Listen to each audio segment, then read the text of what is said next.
কোরআনে আছে আল্লাহ নিরাকার। তাই এখানে একটা প্রশ্ন এসেছে,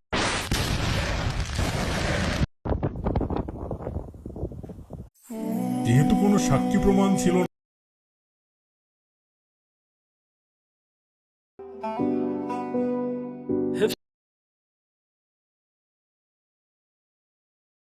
এই বাংলাদেশের জমিনে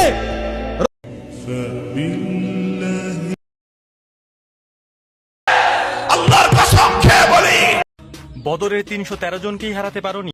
যেদিন আল্লাহর নবী দুনিয়া থেকে বিদায় নিচ্ছে, নূহ আলাইহিস সালাম হে যুবক মনে রাখো, ইসলাম কে জুরআত কা নাম